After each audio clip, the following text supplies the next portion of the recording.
Ladies and gentlemen, the FBI have a database now. They'll try to convince you it's only criminals and this and that. No, it couldn't possibly be only criminals because they jail innocent people and they're getting their DNA sample and there was no crime committed. So you can't make that claim that it's only criminals in the country. And number two, they're trying to make their budget bigger so that they can get even more DNA samples out here on the population. So as of now, they have 21.7 million DNA profiles, equivalent to 7% of the US population, according to the Bureau data reviewed by The Intercept. The FBI aimed to nearly double its current $56.7 million budget for dealing with its DNA catalog, an additional 53.1 million according to the budget request for fiscal year 2024.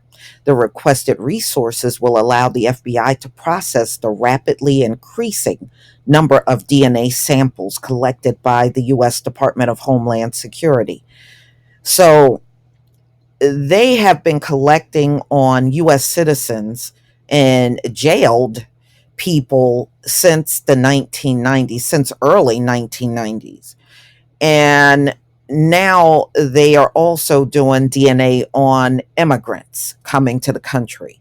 But you can best believe, y'all, most of that DNA sample is on our community. It's on melanated people. That's what the vast majority of it really truly is. So, according to the FBI director, he said the FBI collected around 90,000 samples a month, over 10 times the historic sample volumes and expected. And so what they're trying to do, y'all, they want that number to increase to 120,000 per month, totaling 1.5 million new DNA samples a year. The staggering increases are raising questions among the civil liberty advocates. So, the rapid growth of the FBI sample load is in large part thanks to the Trump era rule and change that mandates collection of DNA from migrants who were arrested or detained by immigration authorities. The FBI began building the DNA database as early as 1990, and by 1998, it helped create a national database called Combined DNA Index System, CODIS, that has expanded in all 50 states. So they started this in early 1990, and they started this collecting DNA of people right here in America. The migrant part did not come until Trump took office. All right, so they got far more US citizen DNA than anyone else. So each state established its own database with police and other authorities submitting samples on their state rules, and CODIS allow all states to search across the entire country. At first, the collection of DNA was from people that were convicted of crimes, but we know they convict a lot of people of crimes that never committed crimes. All right, so that means your database got both innocent people and criminals in it. So, from crime scenes and from unidentified remains. So, even those categories are controversial at the time. When CODIS was launched nationally, most states did not submit DNA from all people that committed felonies. The only point of the consensus among the states' collection programs was to take DNA from S offenders. If you look back at when CODIS was established, it was originally for violent and S offenders. Anna Lewis, a Harvard researcher who specializes in ethical Implications of genetic research told The Intercept that the ACLU warned that this was going to be a slippery slope, and that indeed is what we see. Today, police have the authority to take DNA samples from anyone sentenced for a felony. So, y'all just keep in mind of all the exonerations that are taking place in America. So, there's no way it's just criminals in their system. There's no way that is the case. In 28 states, police can take DNA samples from suspects arrested for felonies, but who have not been convicted of any crimes. In some states, police offer plea deals to reduce felony charges to misdemeanor offenses in exchange for DNA samples. Police are even acquiring DNA samples from unwitting people, as The Intercept recently reported. It changed massively, Anna Lewis said, of the rules and regulations around government DNA collection. You only have to be a person of interest to end up in these databases. Now you know why they're accusing our people so much of crimes that never happened. They're trying to get us all in their databases, y'all. That's what they're doing. The police play a huge role in submitting DNA on people. And what are they always doing on the streets? Oh, resisting arrest. Well, you can't just get taken for resisting arrest. So they got to make up other things in order to get you arrested. Look at all the shifty stuff they're doing. Look at all the accusations that are made against us. Even, oh, you're in there shoplifting, and then when you go look at the camera footage, there's no shoplifting on there. Now you know why collectively they're doing this. They're trying to get everyone in the Black community in these databases. Don't you even think that that's not the truth? It is. Even look at Karen's conduct. She think her word is good enough to have you locked up or killed. They're trying to get us all in the DNA. They want a Black community DNA of all of us, men, women, children, everyone. Yeah, now you know why they're always out here making accusations, because collectively they're all doing this. All of them. All right. So just by you breathing, you're discarding DNA in a way that can be traced back to you, Lewis said. Yeah, absolutely. While this might sound like science fiction, the federal government has already embraced the technology. In May, the National Oceanic and Atmospheric Administration offered a contract for laboratory services to assist with DNA collecting, and they're calling it eDNA, environmental DNA testing based on samples that are no longer even manually collected. eDNA. Until recently, the US DNA database surpassed even that of China.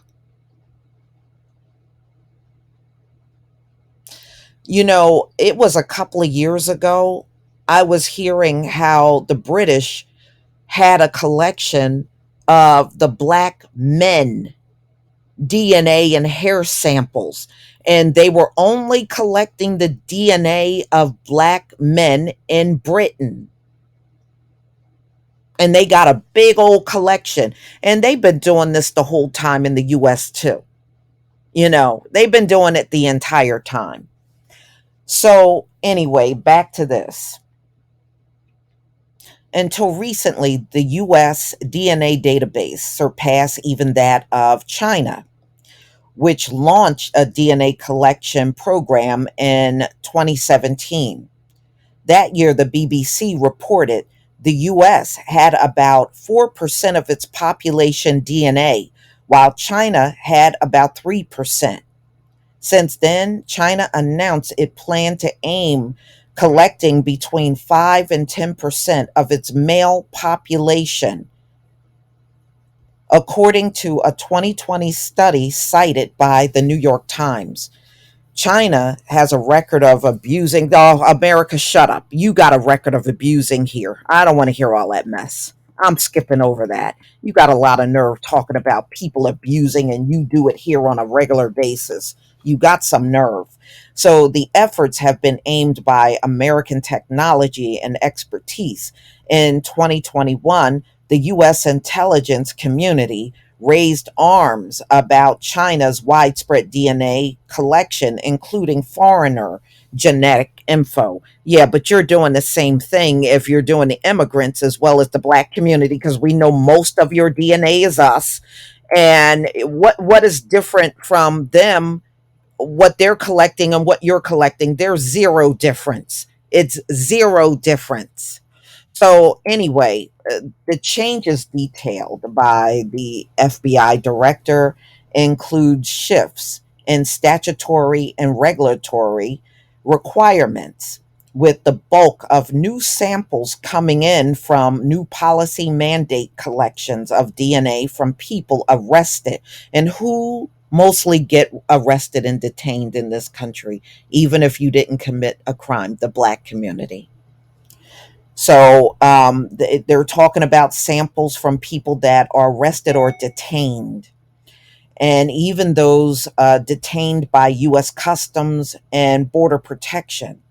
The Department of Homeland Security Agency, the new DHS policy, however, only explains part of the rapid growth of the FBI DNA database.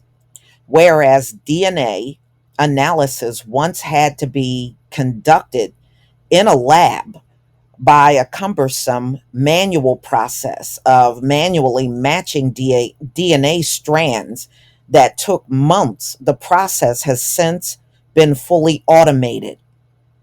Under rapid DNA analysis, the DNA profile can be developed in 1 or 2 hours after a sample swab of one's inner cheek without a lab or human involvement.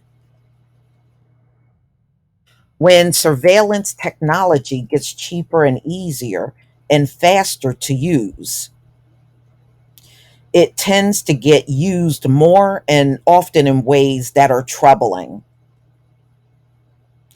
In 2021, the FBI touted a major milestone: the contribution of its 20 millionth DNA profile in the National DNA Database, calling it one of the most successful investigative tools available to U.S. law enforcement. Yeah, but you know what? You can never trust it because law enforcement in America is shady. Law enforcement is criminal. Okay, so any database they're putting together, you should be wary of it because they go out here and commit criminal acts in order to arrest people.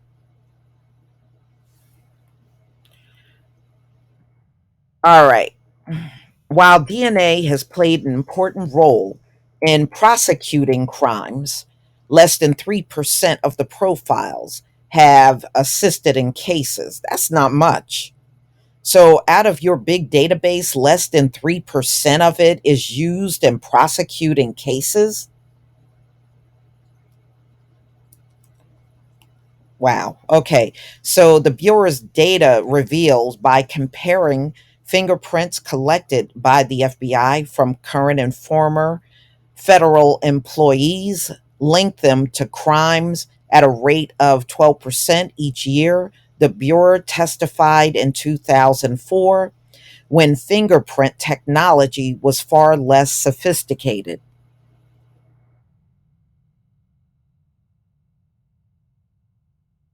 So the civil liberty advocates said that the government database of everyone's DNA would, cause abuses, and that has occurred.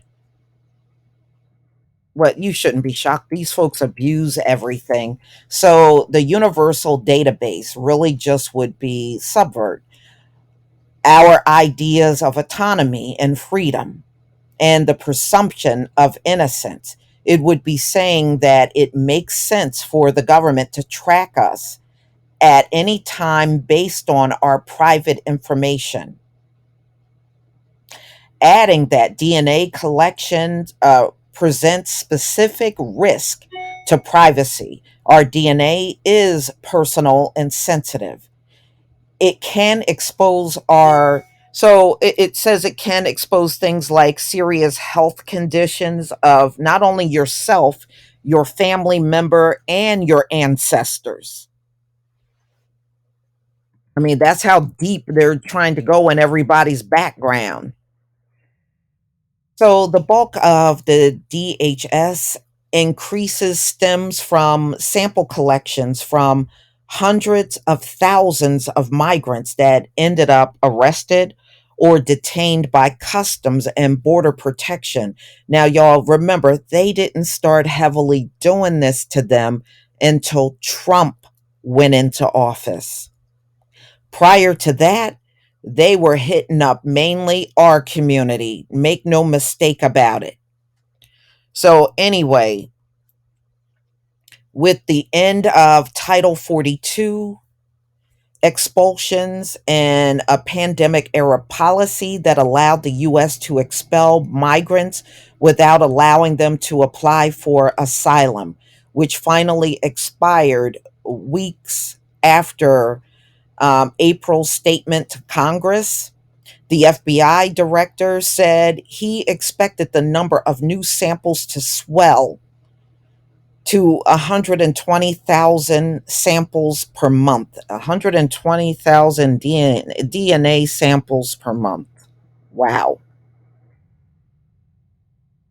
So while the FBI has worked with DHS components to automate and streamline workflows, a backlog of approximately 650,000 samples have developed, increasing the likelihood of arrestees and non US detainees being released before identification through investigative leads.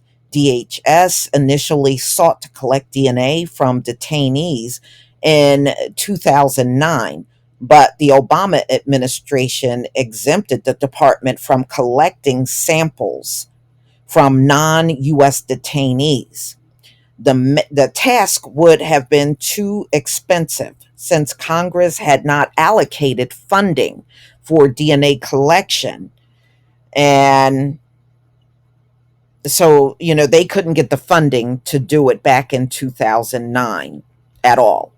So in 2019, President Donald Trump administration ended up using the DHS to collect samples from foreigners coming across the border.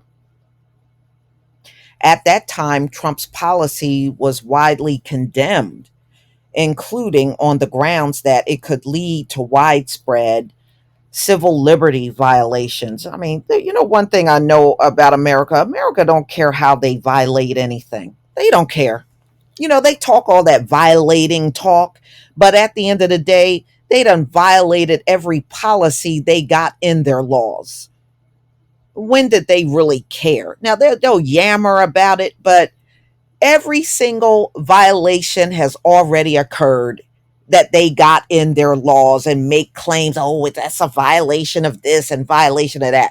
You done violated that stuff long ago. So President Joe Biden has not reversed the decision, causing the government DNA database to balloon in size. So, y'all always remember who gets arrested the most, whether a crime is committed or not. So, by default, Our DNA is in there more than anyone else's. So now they're trying to get your DNA without even manually getting it from you. eDNA. Y'all, tell me what you think about this video. Please leave your comment and subscribe. Don't forget to hit on the notification bell, and I'll see you on the next video. Peace, family.